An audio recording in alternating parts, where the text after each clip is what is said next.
I would I just want to let you know that we have headsets available in both English and Spanish. So channel number 1 is for Spanish and channel number 2 is for English. You should have been given these headsets at the beginning of the building, but just in case anybody needs them, can you please raise your hand? No? Everybody guessed? Okay. So in case you need them, please raise your hand and we will give them a pair of headsets for you. Thank you.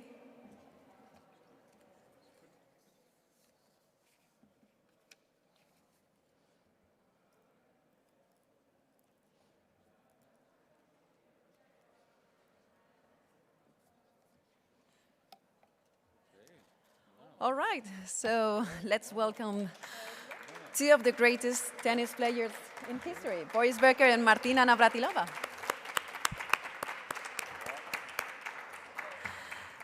Thank you. Yeah, well, I brought some friends. We can say that. Before we start, also a briefly reminder that please, there will be no one-to-one interviews after the press conference. So we kindly invite you to ask everything you want, everything you need during the press conference time.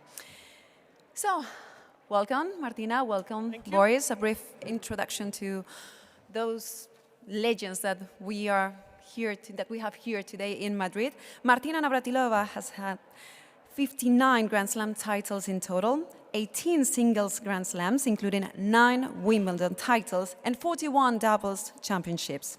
She ranked number 1 in the world for 331 weeks, which means more than 6 years.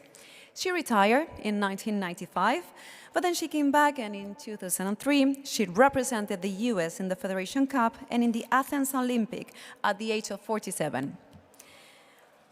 Boris Becker was the youngest man on earth to win Wimbledon in 1985, aged only 17. He has won 49 singles titles and 15 doubles titles, including 6 Grand Slams. He was a key figure in tennis during the 80s and 90s and led Germany to victory in the Davis Cup twice. He also won an Olympic gold medal in Barcelona '92, and he is an expert in stoicism, but we will talk about that later. So welcome. Thank you so much for joining us today. Like I said before, the idea is to have a conversation, an open conversation between the three of us, and also then open it to the floor with the audience. So first of all, I would like to ask an open question to both of you. You joined the Academy from the very beginning in the year 2000, right? How would you describe your commitment to Laureus and what it means for both of you?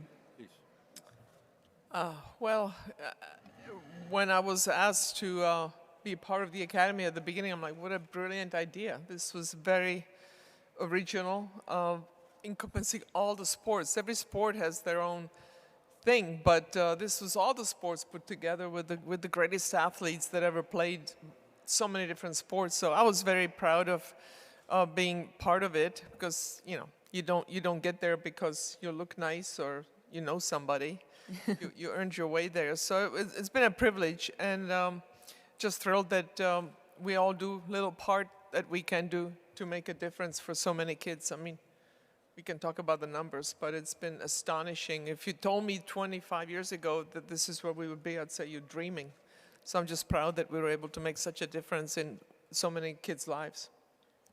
Boris? Well, I can just add a little bit to that. Remember yesterday when we walked into the main room, and our first location was Monte Carlo, and then you were there, and all my childhood heroes were there. The likes of Michael Jordan and Michael Johnson and so many other real superstars in the sports, and we're combining for a common cause called Laureus. It was mind-blowing, and our chairman at the time, you may remember, was Mr. Nelson Mandela. So you were really blown away by these incredible personalities. And 25 years later, it went by in a blink, where we're touching lives now of over 6 million kids in 40 countries, and we raise a lot of money for it as well, and just using sport for a tool for social change. That's really what it's about, because in both of our hearts, there's still the child loving tennis and what a difference it made in our lives. So we haven't forgotten where we're from. It's impressive what you can achieve through the sport in changing lives of millions of children all over the world. Martina, yesterday Garbiñe Muguruza announced her retirement, but now she has joined the Laureus Academy as an ambassador. What do you think she can contribute to the academy? Well, it's great for the academy, sad for tennis. It's like, she's too young.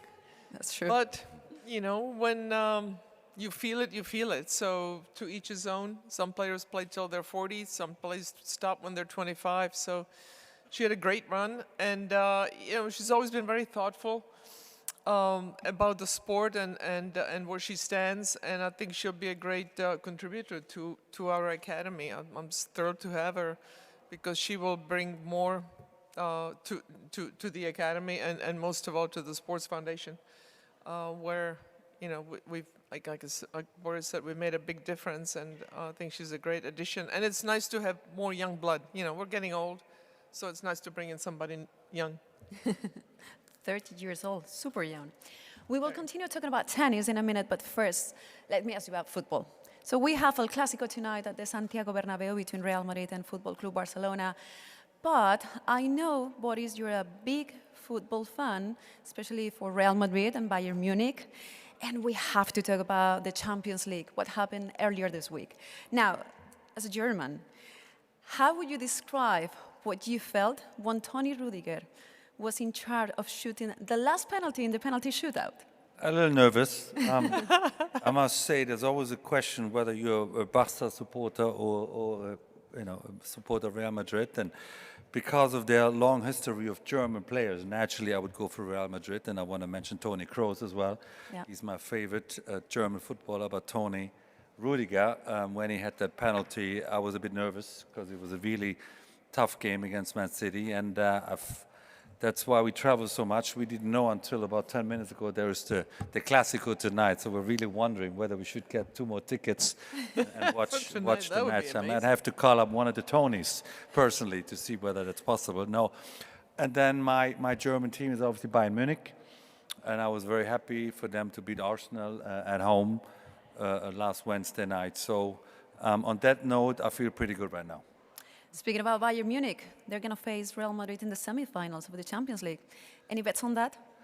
I guess my German heart is pumping louder than my Spanish heart in that case. But yeah, it's always... I love the Champions League because you get to see the best players in the world really every other week, where the Spanish league or the Bundesliga sometimes gets a little bit slower. I'm not going to say boring, but a little bit slower. So Champions League I love, and they have a great history playing each other over many years. So I expect a fantastic game. Well, this year's been about the Bundesliga. Leverkusen has made an impact. Well, they have a Spanish coach, don't they? Yeah. so Xabi Alonso is just a phenomenal new coach, about to have the perfect season, right? Not losing a single game. Yeah. He's still in all competitions. So who would have thought a year ago that a Spanish coach coaching by Leverkusen is currently probably the hottest item in world football. Definitely. Martina, speaking about football, I read an interview with you back in 2015 in which you said that one day we would see a woman manager coaching football, NBA games, or even an NFL game. Well, we are in 2024, 9 years later, and we have now Becky Hammond coaching an NBA team and Marie-Louise Eta as the first coach in the Bundesliga. So it seems that we're slowly moving forward, but we are in the good direction. Well, we are getting there. Look, I mean, just the other day I was watching an NBA game, and there was a female umpire or referee, whatever you call them, on the field, and it's not making headlines anymore, and that's what we want. When you have a woman umpire calling a men's match, when it first happened at a major final, it was like, oh my God, we have a woman umpire calling a men's match, as if men have been calling women's matches always, right? So the novelty is wearing off, and I'm so happy about that. We still need to get more, but most of all, I'm just thrilled to see the progress that women's sports has made around the world, and have again, more girls and women have the opportunity to compete and make money, make a living. So we're still behind the guys, but getting there, getting better. Yeah, and we are also seeing that the audience have increased with female sports, like for example, football in the stadiums, on TV as well. Yeah, football, they've had amazing crowds. Women's volleyball, I was watching a game a couple of months ago. It was a college volleyball game. They had 20,000 people there, women. And then the women's Final Four, the tickets for the women's games were more expensive than for the men's games. So we have come a long way, baby, yeah. Good. And the television audience was bigger. And the audience was bigger as well. Yep. I thought that was remarkable. We've had that happen on and off in tennis, where the women's matches draw more than the men. But now it's happening in other sports as well. So that just shows the progress. Yeah, it's great. Going in the right direction. Boris, I'm going to ask you about your younger brother from another mother, Novak Djokovic. So he won everything last year at Wimbledon. He has won 4 Laureus awards and is one of the nominees this year.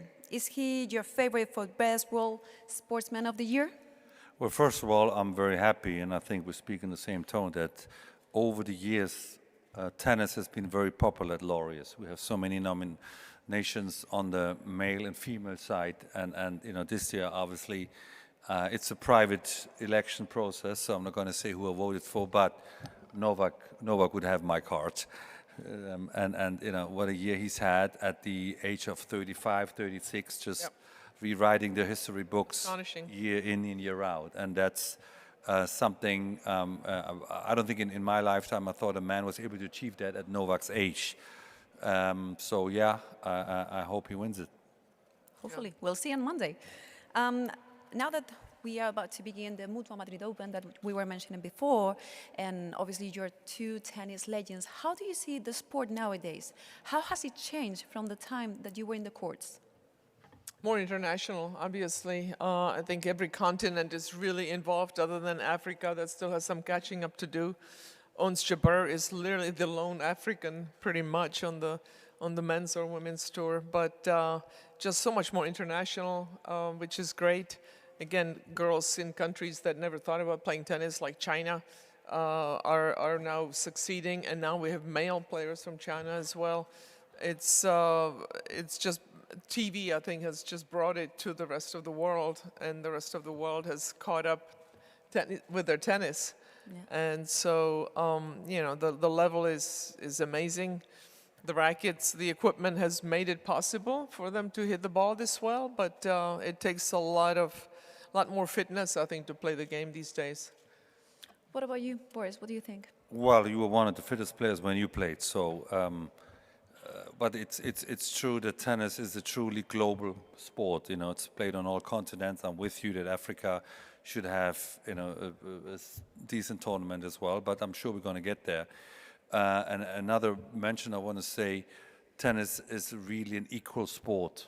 We have men and women on the Grand Slams playing pretty much at the same time. They get the same prize money. I want to mention that as well, where we have really stepped forward in today's society of treating women's and men's tennis equally. 100%. And so the stardom of you know, the Iga Swiatek's of today, or the Martina Navratilovas back in the day, is equally big. And then I can applaud only the tennis for that. Yeah.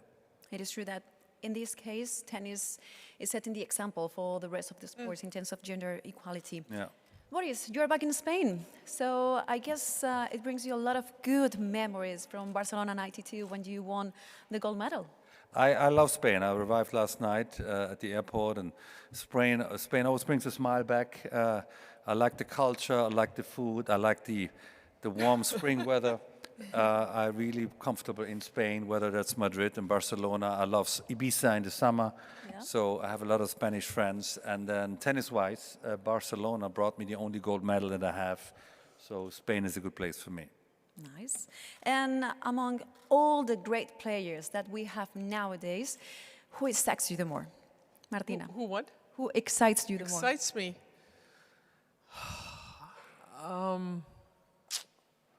You have to go with Carlos Alcaraz. I mean, he's just such a complete player, and he does things that you haven't seen on the tennis court before.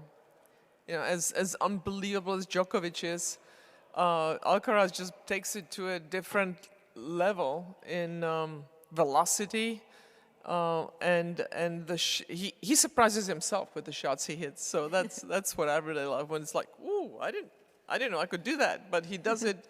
He improvises better than anybody out there. I love to watch him play. Boris, your thoughts? Well, it's obviously, it was a big question who's going to take over the mantle of the Federer, the Nadal, and the Djokovic era, and on the men's side. And there is this young Spaniard called Carlos Alcaraz coming out of nowhere and really taking over. I mean, I remember watching the Wimbledon final last year, and that's the most exciting Wimbledon final on the men's side I've seen in years. Having said that, of course, you always need a bit of yin and yang. And the arrival of Yannick Sinner is just excellent for tennis as well. So you got sort of, two opposites, but they usually attract. And on the women's side, again, I mentioned Iga Swiatek and Ons Jabeur, you mentioned Arina Sabalenka. So there's also, and I must mention Coco Gauff as well, the American. They take the women's tennis onto the next level as well. And you don't have to root for all of them, but each have their own stardom and their own fan base, and I think that's why the sport is so attractive. And your favorites for Paris? You mean the Olympics, yes. Right? The Olympics. Yeah. I was thinking the Roland Garros. Yeah. It comes first. Exactly. It's on clay, Yeah. so I think a lot depends who's going to win Roland Garros.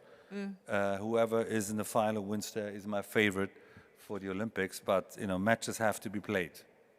Okay. Yeah, there's a lot of tennis to be played between now and then. You got the Roland Garros, then you go on the grass, and then go back to the clay here for in Paris. So it'll be an amazing summer, busy summer, that's for sure.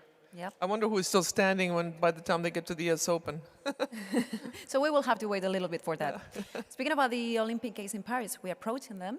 We are less than 100 days from the kickoff, and this year we have some important news, which is the cash prizes. So they have announced $50,000 for those who win gold medals. And they have a budget of $2.4 million that comes from the Olympic Committee for World Athletics. And this is something that they want to continue in Los Angeles 2028 for bronze and silver medals. What do you think about that? Is this in every sport, 50 grand to the winner, or just some sport disciplines? For World Athletics. Huh? For track and field? Yes. I see. I think it's fantastic. I think every Brundage is rolling over in his grave, complaining about this. But I think he was the worst man for sport, so I'm not too sorry about that. If you guys know your history, every Brundage, check him out. So I think it's great. I think, the athletes, the Olympics have always been the biggest sports event, and the athletes were the only ones not making money. Everybody was making money but the athletes, so I'm glad that that's changing. And for some countries, that's a massive amount of money. For some of them, it's a drop in the bucket, but I think it's a step in the right direction. Why shouldn't they make money? Because now being a top athlete, that's a full-time job. So the days of amateurs are gone. Thank you. Boris? No, I can only agree with you, Martina. Again, when I was listening to Sebastian Coe, who's also Laureus founding member, he's the president of the Athletics Federation. When he came up with prize money, I said, finally, someone is coming with the times. Sport today is a full-time job, whether you're a track and field athlete or a swimmer or all the other sports represented at the Olympics, and everybody makes off their back money, so the athletes shouldn't come last. We're going to break it now to open questions for the floor. So please, if you want to ask something, raise your hand and tell us your name and the name of your outlet. Go ahead. In the second row, please. That? Oh, we'll go to it. Go ahead. What? Who's asking? Who's got the microphone? Go for it. Here on the right, you've got the microphone. And also I have the microphone. Okay. Good, go ahead. Let's begin with you. Speak. My name is Felipe Banco. I work for newspaper La Vanguardia in Barcelona. One question for each other. Ms. Navratilova, correct me if I'm wrong, but I will. you had the opportunity to start in the 1988 Olympics, and I don't know if you turned it down or in the end you didn't go, but you went to Athens 2004. I want you to explain me, long story short, how was it and which were your sensations in 1988 and 2004 that you did a great job? Yeah, so I remember speaking to one, Antonio Samaranch, about the Olympics. He was asking me, we were in some event, he said, do you think tennis should come back to the Olympics? I'm like, of course. Should have never left, but here we are.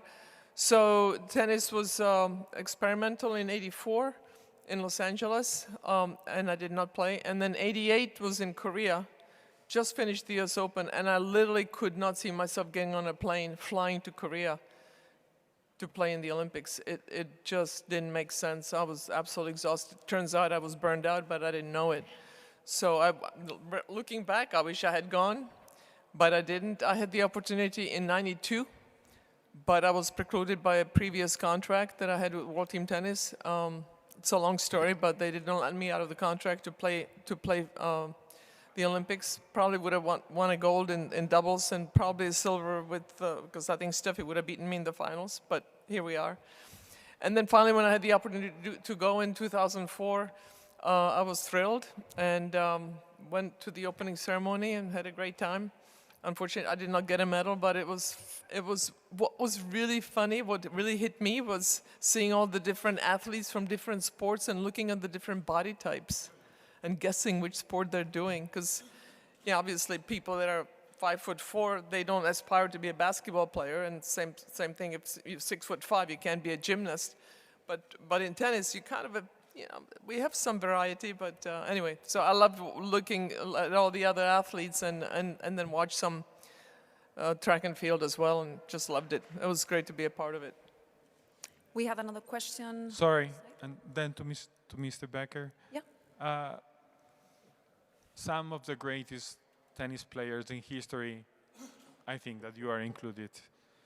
You have won a lot of individual Grand Slams, Master 1000, etc. But when it comes to the Olympics and you win an Olympic medal, and I'm thinking of Federer, I'm thinking of Rafa Nadal, now I'm thinking of you, it must be something very, very special.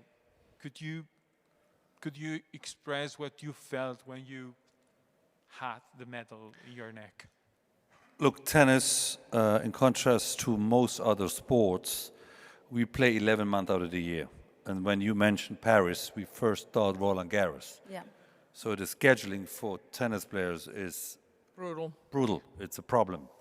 So you have to be fit now for the Open in Madrid.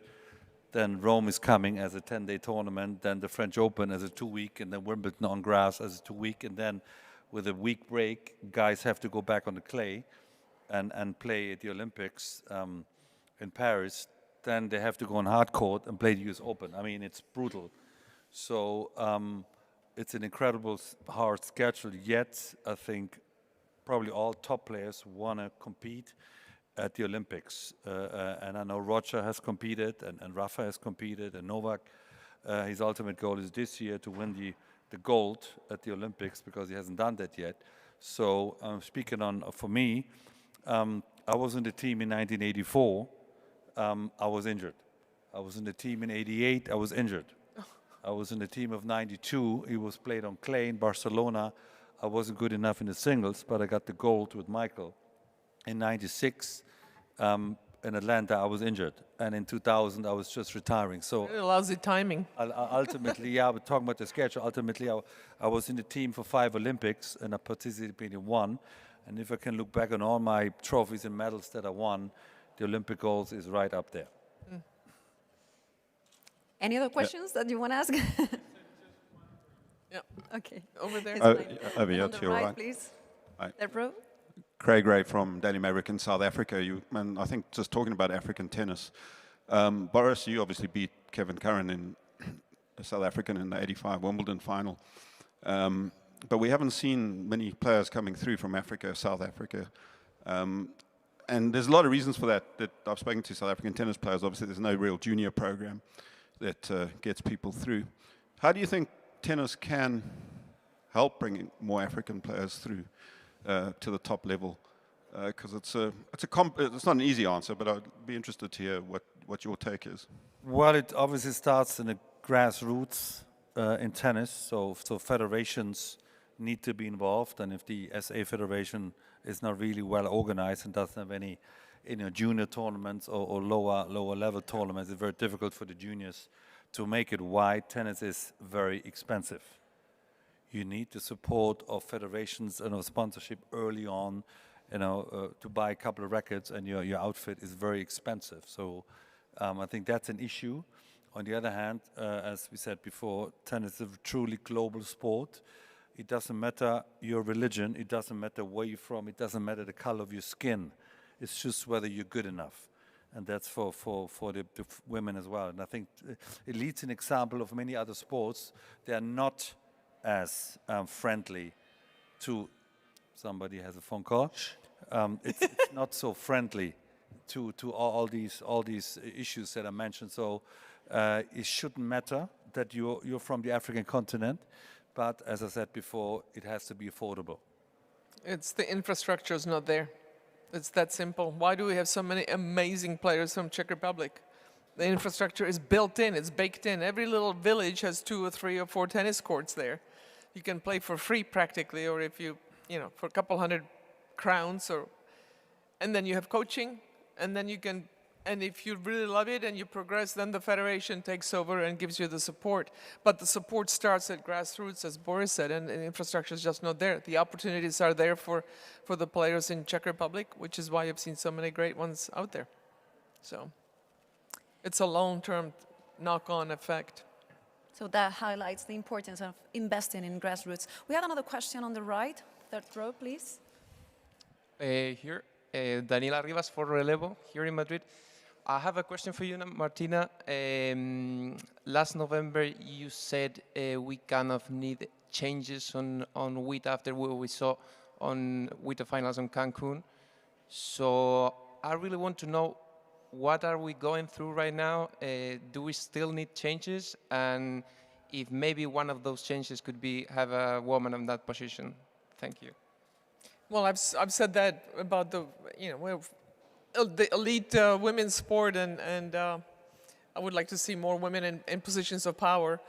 But we had a change, didn't we? We're going to Saudi Arabia. That's as big a change as you can have, other than maybe going to North Korea. So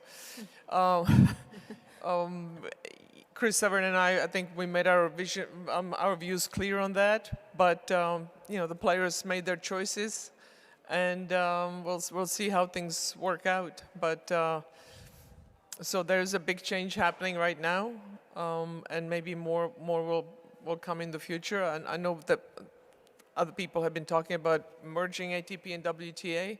I think that would be a good thing, but it's just so complex because ATP is very embedded in how they do their stuff. WTA has kind of been evolving in that, but also very different structure, so it's tricky. But I just would like to see more unity, and I would also like to see more changes within the sport itself. For example, they're playing with different balls every week, and it's just crazy that's this. Imagine the soccer players or football here. They play with this ball in this city, and then they go to the next town, and they have a completely different ball.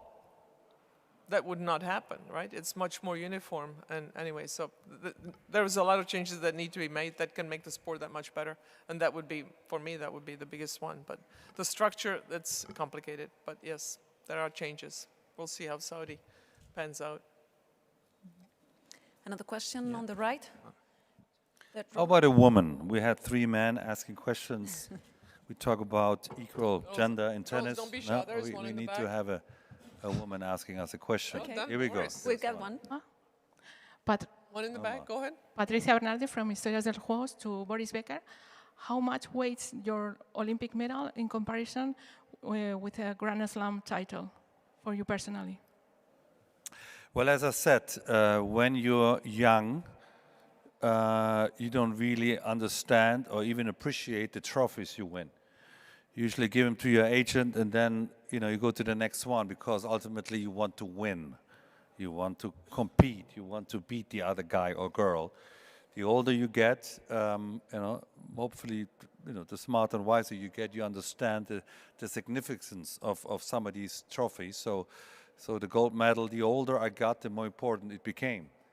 And I'm a big fan of sport. I'm a sport addict of most sports, and if I was not a participant, I'm a journalist. I'm like you guys. I work at the Olympics this year in Paris as well, and I'm excited, as you said, to see the different sports. We call it the Mensa, is where everybody meets for food, and you got the Chinese volleyball player, and then you got the Romanian gymnast, and it's just incredible, and they're all superstars in their field. So if you're a true sports fan, I think the Olympics is the biggest spectacle there is. Oh, we have more questions here. I have the mic. Okay.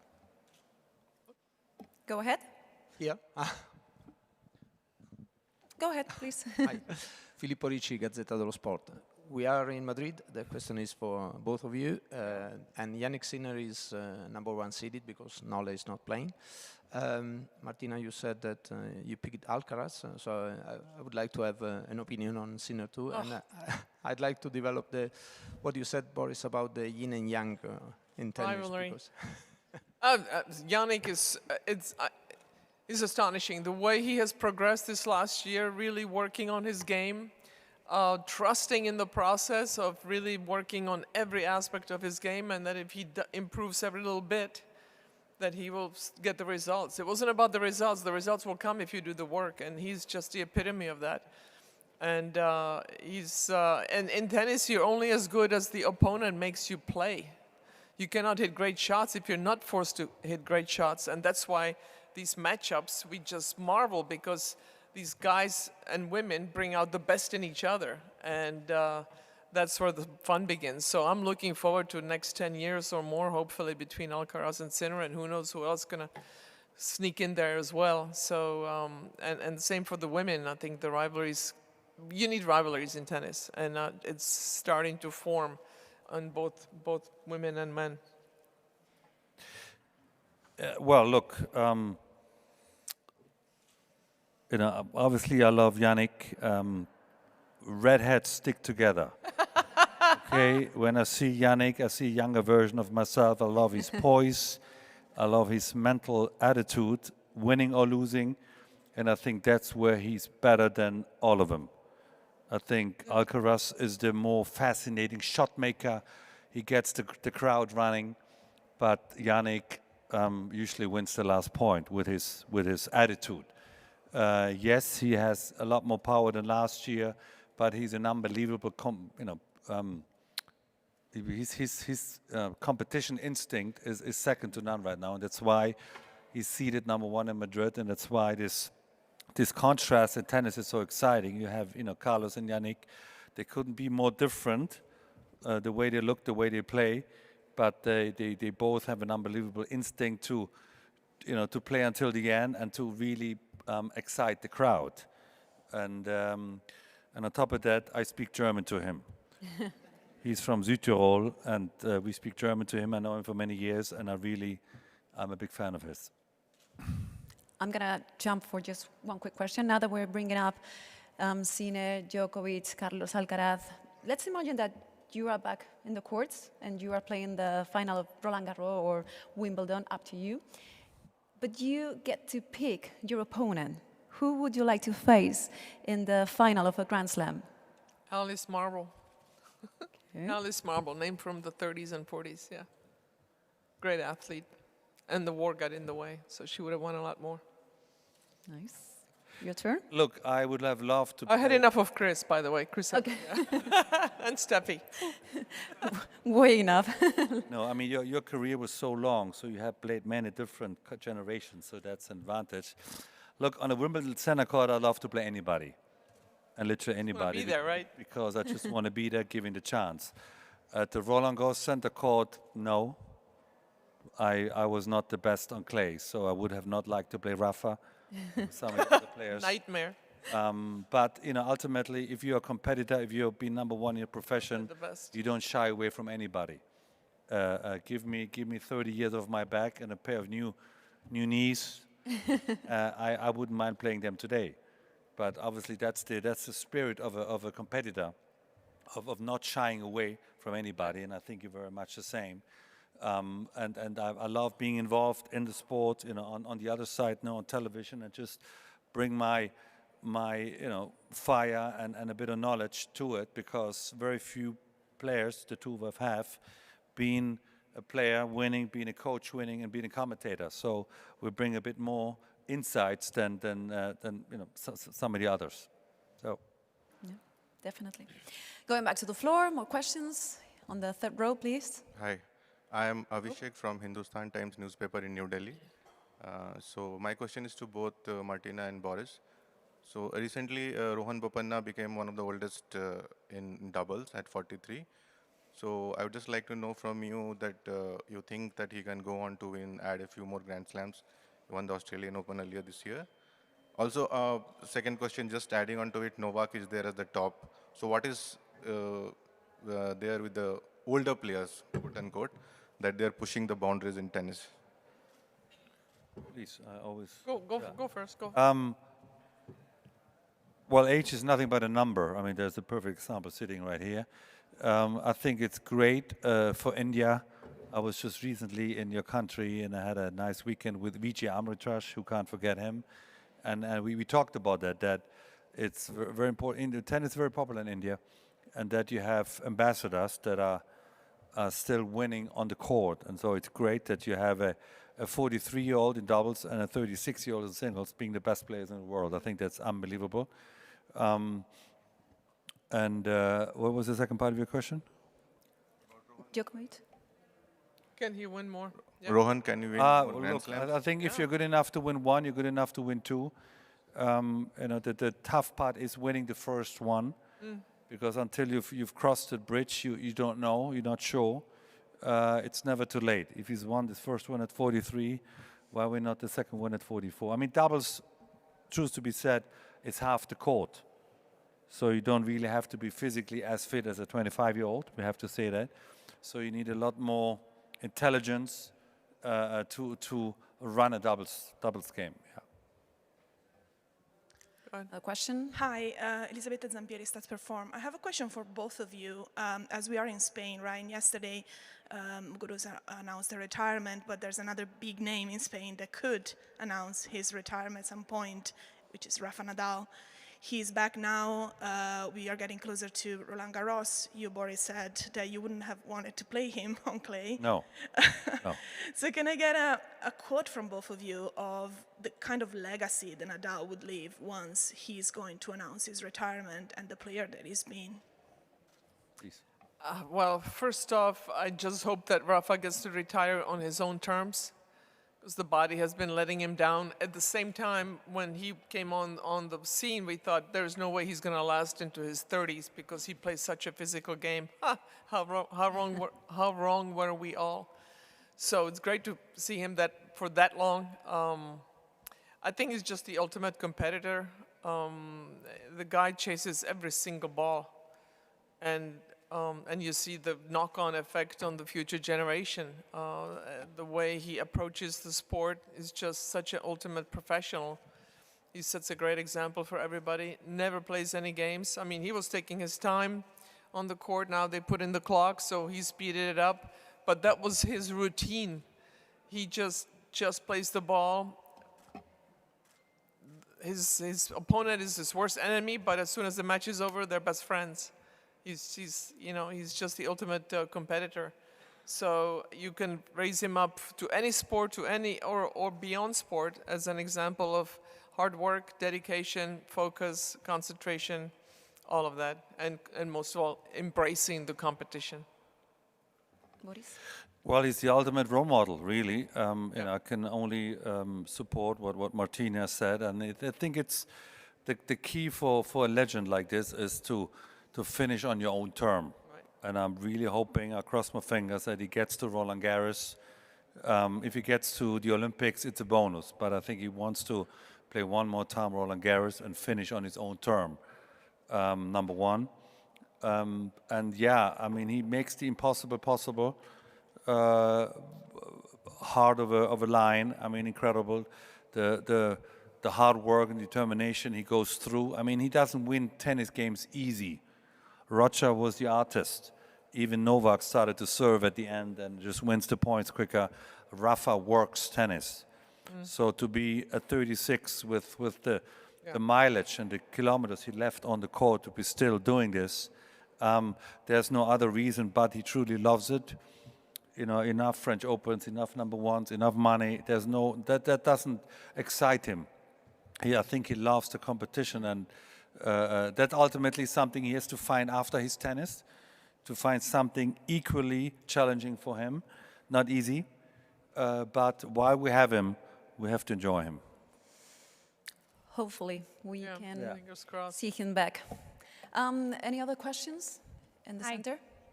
Hi, one for Martina, please. Hi, I'm here in the middle. Oh, there you are. Hi. You mentioned earlier about the WTA finals going to Saudi. I know you made your feelings pretty known about that back in January with Chris Evert. What did it feel like to then see the decision go the opposite way? How did it feel for you both as obviously legends of the game to see the game go in a completely opposite direction? We're not playing, so you know the players made their choice, and I honor that. We both do. I just want to make sure they made the decision not in a vacuum, that they knew what they were getting into. One of the comments I heard that the players said, "We don't want to be political." Going to Saudi is as political as you can get. Welcome to sport. Sport is political. Sport has been at the forefront of social change, so maybe this will be that for Saudi. Although I just don't see how anything really happens there without the blessing of MBS. Ultimately, he decides what goes and what doesn't go. So I think we're a bit egotistical to think that we can make a difference. But who knows? You know, every little thing forward counts. So maybe this is a good thing. We'll see how things go. But the players, you have to honor that. They're the ones that are competing. We tell them what we think, but we're not affected by it. We're not going there to play. They are, and they made that decision. So I honor that 100%. Just a quick follow-up. Out of interest, would you go there as a pundit in TV work? Would you be open to going to the WTA finals? Not planning on that, no. Okay. You had a question? One question here on the right. Yeah. Okay. Yeah. I'm Paulo Fávero from Brazil. Both of you have nice memories at Roland Garros, but it's the tournament that were the quote-unquote worst Grand Slam for both. In Olympic Games, the tennis tournament will be held there. Which is the challenge to play in Roland Garros, to win there, and to win Olympic Games? I think we were already talking about that, kind of. Yeah. We're just saying how tough the schedule is. I mean, it's worse. Sometimes the Olympics are after the US Open, now they're in between. Most of the time it is in between. It's just rough. I think that's what cost Novak the slam, quite frankly, when he played in 21, went to Japan. And maybe just an explanation, I mean, why clay was a bit more difficult for us, because we were players that played the point to win it, and on clay ultimately is you play the point not to lose it. So to play risky attacking tennis that we played, it was super difficult on the clay, because ultimately your mindset is the opposite of what our mindset was. Yet I think you won it. I didn't, but I lost to better players. There's a difference. You lose it because you're not good enough, or you lose it because you get nervous. But losing to Agassi or losing to Villander, they were better than me on clay, period. On grass, it was a different story. On hard court. So for our style of playing, the serve and volley, the attacking, the coming to the net, that's poison on clay. 3 out of 5. Yep. Ultimately, you win because you make less mistakes than the opponent. Also, the clay is the same, but the balls were heavier when I was playing in the 80s and 90s. And the grass was faster. Now the grass is slower, and the balls are faster at the French. So the difference is not as big as it used to be, contrast-wise. Footing, obviously, is a big difference in footing. But the way you play on both surfaces is much more similar than it was in our time. You had a question over there? On the right, please. Yeah. Welcome to Madrid. Gracias. It's Fernando Ramos, de Reinas del Balón. ¿Consideran esencial los valores del deporte para la igualdad entre hombres y mujeres? Gracias. I think I'm going to translate it for Please. you. Yeah, do you think that the values of sport are essentials to get the parity between female and male? It's essential to get parity between men and women? To get equality between women and men? Well, yeah, that's what we've been talking about. We've been fighting for that again, and we have it in the majors because both men and women are playing and contributing equally. In other outside of that, in tournaments, it's still more difficult for women to get the sponsorship that the men get. So it's still a bit in battle. Of course, in some countries, women can't even play sports. So it's it's cultural, and different countries have different rules. So, but overall, yeah, one day we will have total equality, but we're not quite there yet. One day. Boris, anything to add? No, again, tennis is one of the fine examples where there's gender equality. The Grand Slams are male and female. The prize money is the same. The coverage on the court is the same. The women's finals on a Saturday alone. The men's finals on a Sunday. I think some of the other sports should take an example of tennis. Another reason why so many tennis players are nominated, the Laureus, because we see that. On TV. And that's a very important message. Again, Olympics, a similar message. But yeah, we need each other. Whether we like it or not, we need each other. We're getting there. Well, Martina, Boris, thank you so much for being here today. Enjoy your visit to Madrid. And just